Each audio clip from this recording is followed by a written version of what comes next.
çfarë muzike, kur bëhet fjalë për muzikën e bukur folklorike shqiptare, fyell, ku bëhet fjalë për tradita shqiptare që nuk është se ne shqiptarët i bëjmë, i kemi vetëm ku jetojmë, në Kosovë, në Shqipëri, në Malësi, por i marrim me vete natyrisht dhe i qojmë kudo, ose i praktikojmë kudo, sidomos edhe kur jemi larg, për shembull në Amerikë. Dhe këtë e bën në sofrën e Kelmendit edhe personazhi që kemi në këtë moment të ftuar ne në lidhje Viber, e kemi zgjuar herët se sa diu në New York atje është mëngjes i hershëm, shumë duket 5 sa ora, pavarësisht se këtu te ne shënon për shkakun tani 10:30 është me ne. Këngëtari dhe organizatori i sofrës së Kelmendit në Amerikë, Plumb Naçaj, të përshëndes. E thash mirë apo e kemi me C mbi emrin? Përshëndetje. Shumë mirë ke thënë, jo me ç është. Me ç, mirë. Ajo pjesa e ç-hit. Po, sepse kur e shkruajmë për shembull, kur gjejmë këngët e tua në YouTube del me C, shumë shpejt. Si je ti? A je mirë? Mirë, si jeni jo? Edhe ne mirë. Më tregon pak, ti ke lindur në Amerikë apo ke lindur, më duket, në Vermosh të Shkodrës, jam i sakt? Po, unë kam linë Vermosh, kam marrë në Amerikë në vitin 2005, actually. 20 vite? Po, 20 vite në Amerikë, po. Si po të presin në Amerikë? Ke shkuar me familjen, si ka qenë? Kur erdha vetëm, kisha kushrinje të afërm, se këtu jena një komunitet shumë i madh shqiptar, sidomos nga zona e Kelmendit, po thuj se janë shpërngul gati të gjithë. Po jo, unë erdha i vetëm, këto erdha beqari, ishen atë kohë 22 vjeç, edhe vazhdova ëndrën amerikane. Ëndrën amerikane.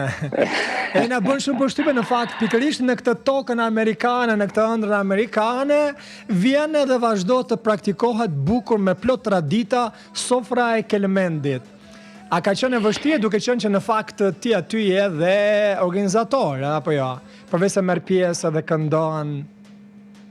Po, ne vazhduam këtë sofrën e Kelmendit, sikur e thash, shumë nga Kelmendi kishim marrë këto, dhe Kelmendi është po thuj se janë 7 fshatra kryesore që i ka aty, dhe po thuj se çdo fshat i kishte nga 3 këngëtar, 4 këngëtar, valltar, instrumentista, po thuj se gjithë ishim këto.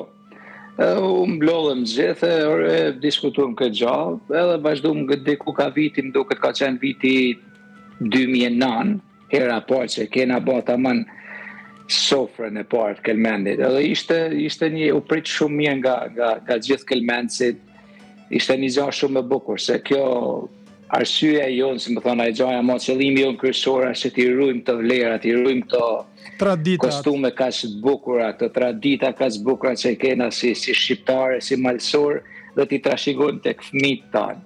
Dhe një në gjanat më të bukura që ka sofra, jo se gjitha sofrat janë bukura, për sofra jonë ishte se ne në grupin tonë kishim edhe 80 vjeçar, që hynin brenda tu hap atë sofrën me këngë maje krajt ose dyra fyllit.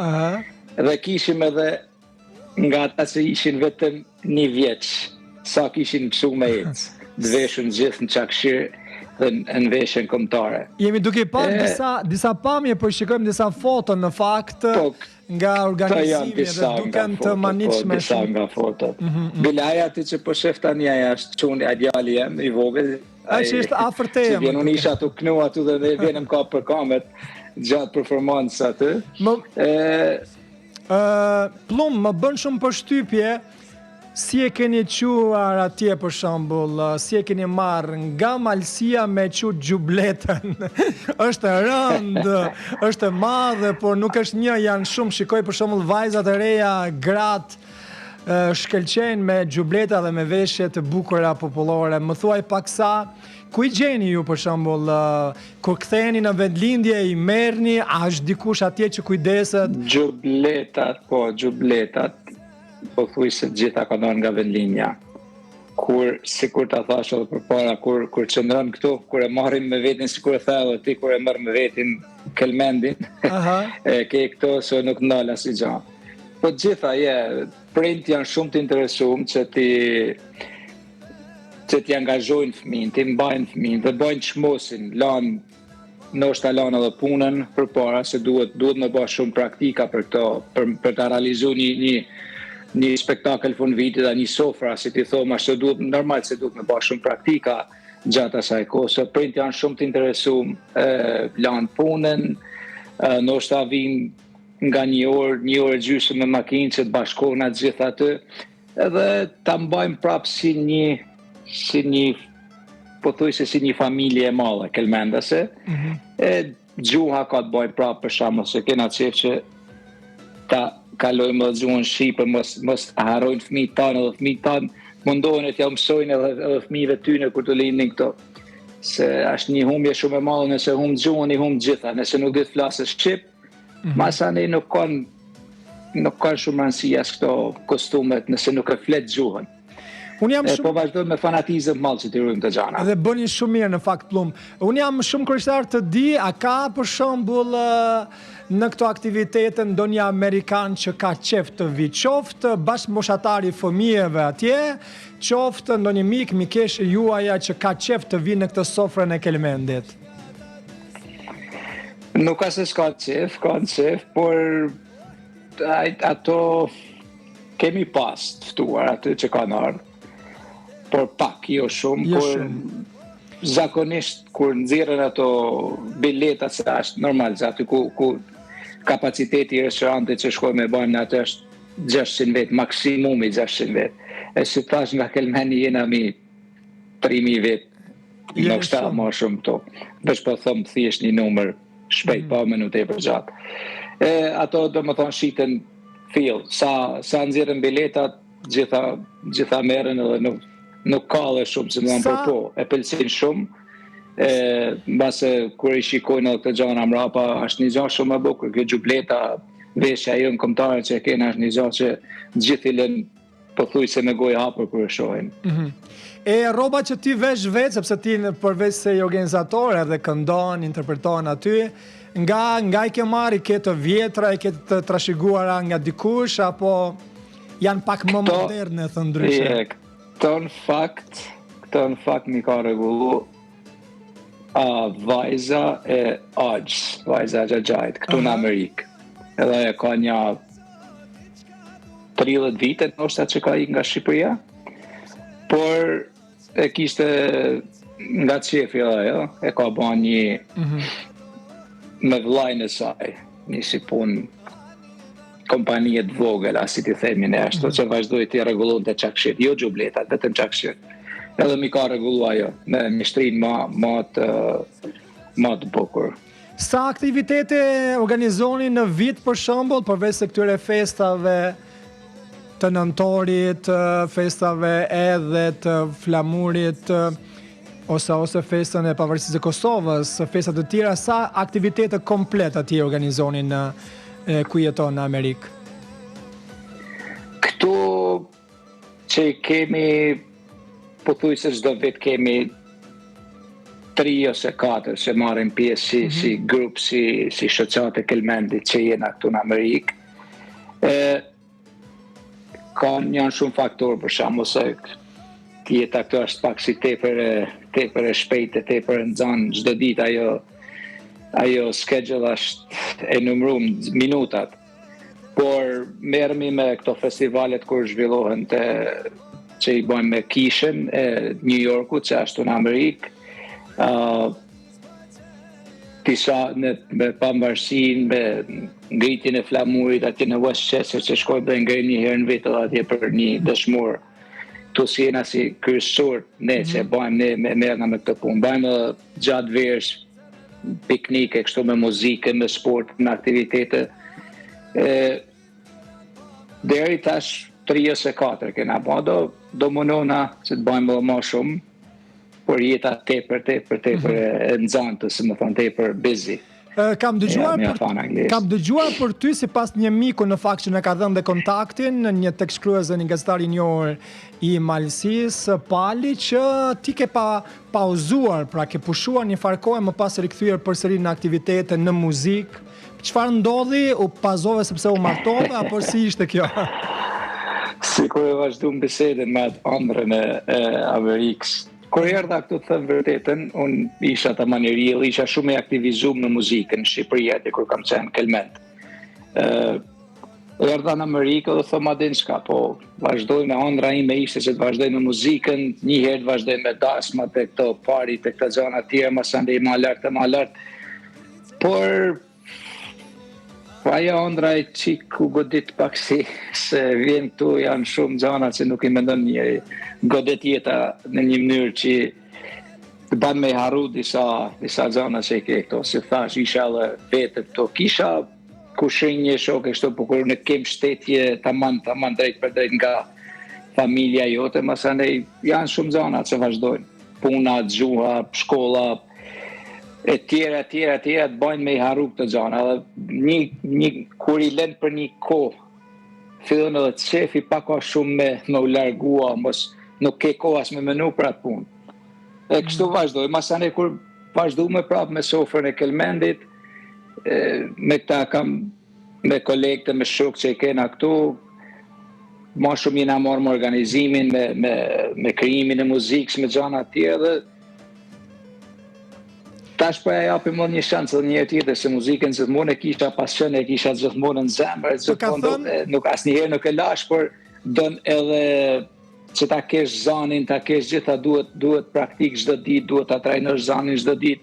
E këtë gjana nollën që të ka thënë dikush për një të ka thënë dikush që zëri yt i ngjan zëri të Gëzimnikës për shembull, të ka bërë këtë krahasim dikush, a është kompliment për ty sepse unë ku po dëgjoj, Ashtë kompliment. Në hyrje kishim atë këngën tënde më të re. Një këngëtar i madh, një rapsod i madh. Nuk e kam një asnjëherë, s'ma ka thënë kush asnjëherë, por i ngjan. Për mend edhe faleminderit shumë. A keni menduar ndonjëherë komplet sofrën e Kelmendit nga Amerika tani të shkoni të gjithë së bashku të jepni një koncert në Shkodër, në një vend tjetër, në Malsi, ndoshta edhe në Prishtinë? Keni menduar, keni pasur në një ftesë për shembull të këto organizimet që kanë brenda folklor, kulturë, traditë, jashtë Amerikës në këtë rast, duke rikthyer ndoshta në vendet shqifolse?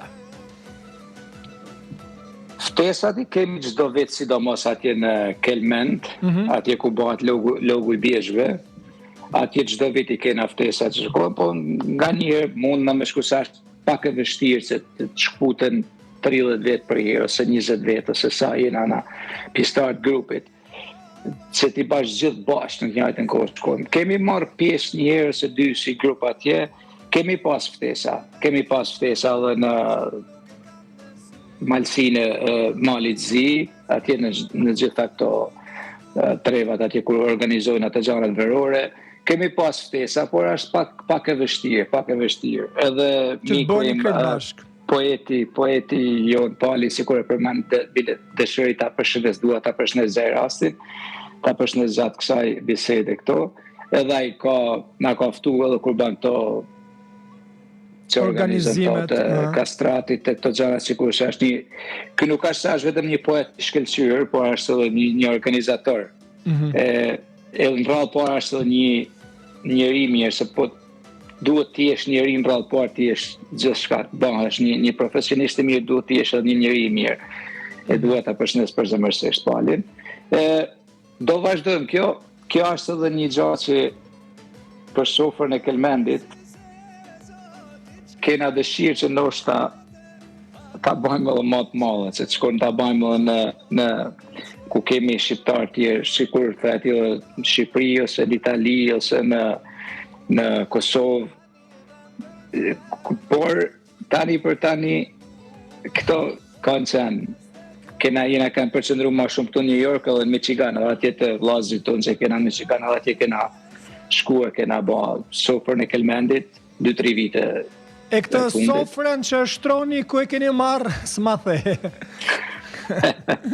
A është dhe kjo me origjinë nga Malësia? Gjithë jena mjeshtra, gjithë jena i kemi marrë si thamë me vetën. Atë disa i kanë rregulluar. Qylymat i kanë prun nga Shqipëria, se kena edhe qylymat, i shikon ato qylymat, ato shtrojat, i kena prun nga Shqipëria. Po i shikojmë edhe në bazë të fotove. Sa bukur që ruani edhe traditën, edhe në veshje, edhe në muzikë. Dhe pyetja e fundit është, kam një informacion tjetër që e kam marrë që ti tani që rikthyer në muzikë, gjatë verës ke plane të tjera, ndonjë këngë të re, ndonjë projekt muzikor, kur do të jetë? A kemi diçka që mund të themi për shembull, se ju këngëtarët tani dhe ju artistët nuk është se doni të thoni diçka para kohe? Po punojmë.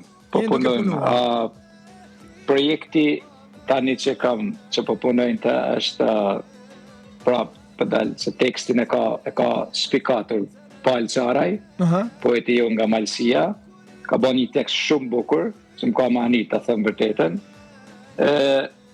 Po punoj jam përfundimin e krijimit të muzikës në atë projekt.